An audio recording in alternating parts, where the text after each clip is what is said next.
Well, good evening, everybody. This is Sarfaraz Khan. I am an IELTS instructor in Pakistan, and I have been teaching IELTS since 2012. And today, it's my first video cast for you. And today, we all are going to talk about the IELTS academic reading. My basic focus would be on academic readings. Okay, so let's get started without wasting the time. So as you know that the IELTS reading is consisted of three segments: IELTS reading part 1, part 2 and part 3.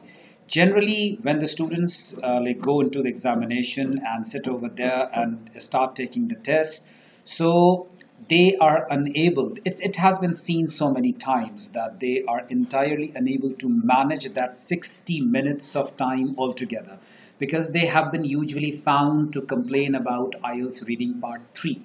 So IELTS reading part 3 is not at all an uphill task for you. If you would manage your time properly, you will be able to obviously and successfully do it in a very relaxing way. So the pattern would be that whenever you are supposed to take your IELTS examination, and especially I'm talking about, again, I should say that I'm talking about IELTS academic, because academics students suffers a lot. I shouldn't have used this word suffer, but right now I have to say this. Okay, so first you have to attempt part 1, IELTS reading part 1, and then part 3, because part 1 carries a nominal paragraph, you can say that, right? A mediocre paragraph.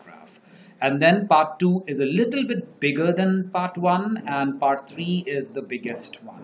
So in order to manage the time, I would rather say do part 1 first and then directly jump toward part 3 and then come to part 2, because part 1 reading is going to give you a very good startup, a very good warm-up. So, right, when after doing that, you can when you would switch to part 3, so it is you will be quite relaxed, because you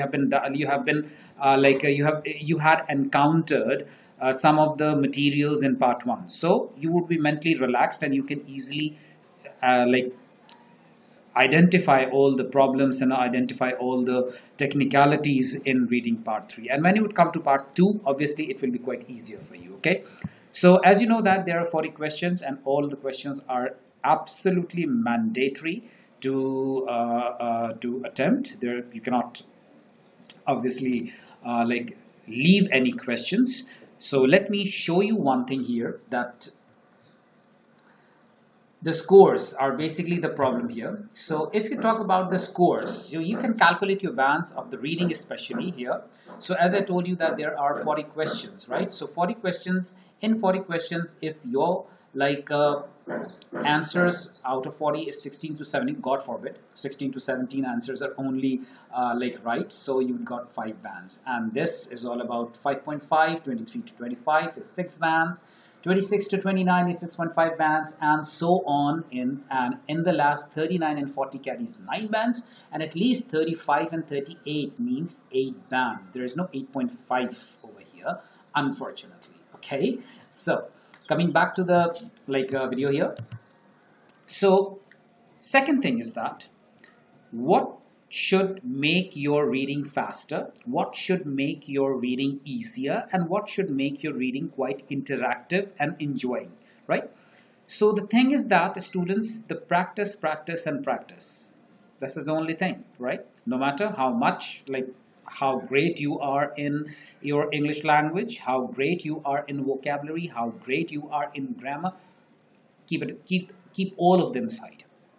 Practice is the most important thing, because the questions over there in the IELTS segments, the reading segments, they are quite tacky, and they never asked you the direct questions. They usually use the synonyms either in the questions or in the answers. They always ask you the questions in an indirect manner, and it is quite, sometimes becomes very difficult to understand them, right? So this is what you have to be very much careful about. And as far as the grammar is concerned, so you need to have some handy grammars, like basic grammars like tenses, simple present tense, simple past tense, Okay, and present, the difference between present perfect and like simple past tense, it's quite important to know about it because there are so many questions. Sometimes they trap you in the situations between simple past and present perfect. Okay, and then like past perfect tense and past perfect progressive tense. These are some of the tenses, and after that you have to focus on active passive and direct indirect. In other words, we call them narrations. Okay,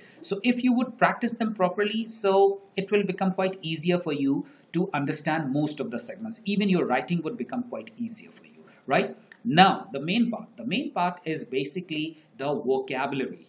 You should be very much, I repeat, you should be very much well, like pretty much confident. You must be confident enough to like understand certain vocabularies, certain academic vocabularies. Okay, if I talk about the word latest, so latest has another word known as contemporary. So the IELTS is going to use the word contemporary, and if you do not know that, it's not an IELTS fault, because IELTS is taking it as a normal word. For the IELTS, it's a normal word, but for you and me, it can be a difficult word, but we have to work on it. We have to improve our vocabulary in this sense. I'm not talking about technical vocabularies. I'm not talking about any terminological vocabularies of chemistry, physics, mathematics, or any other psychology topics. No, never. Right? So these are the things that you have to be very much careful. I don't have that much time to tell you in detail. Well, it's a huge topic, but we have to discuss it in like obviously in a detailed manner. But I'm just telling you some of the like highlights here, right? The next important thing, if you are an academic student and taking an academic IELTS test, remember one thing: the topics of the reading. The topics of the readings are really difficult. Let me show you some of the topics here. Right? So here you can see a return of an artificial intelligence. Obviously, if you have no idea about the artificial intelligence, obviously you are gonna suffer it a lot, right?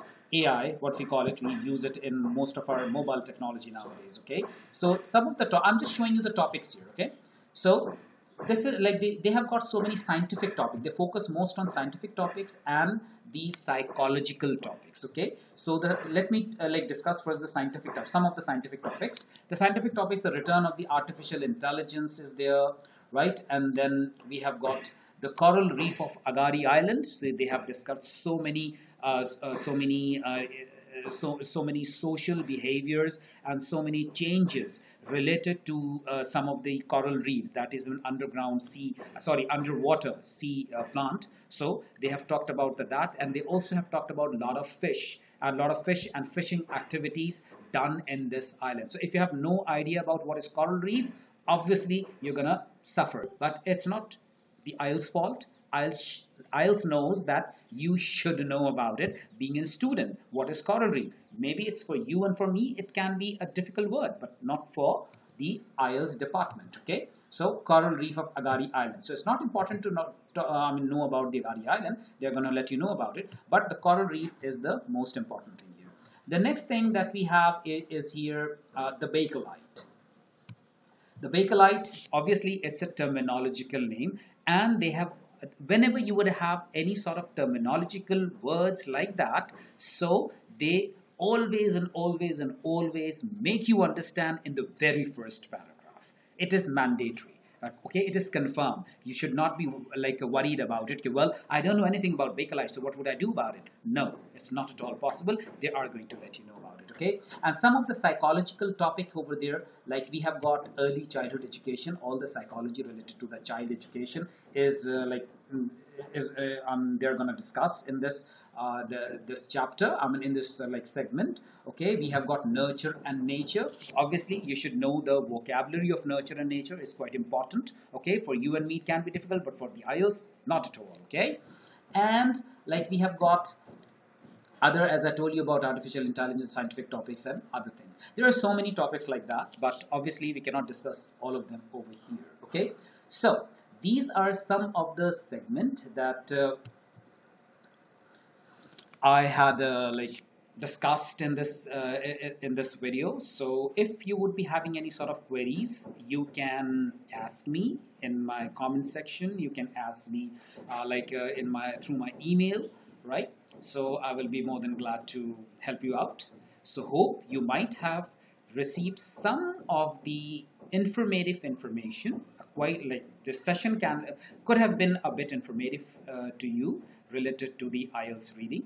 But remember, one last thing that I would definitely let you know, just again, I want to remind you that please improve your vocabulary. And how to improve it? The best way to improve your vocabulary is the newspaper, the English newspaper, right? So read the newspaper, improve your vocabulary, read your like favorite topics, whatever the topics in politics, in fashion, in comic sections, in business, and sports, whatever you like, read them. Improve your vocabularies, okay?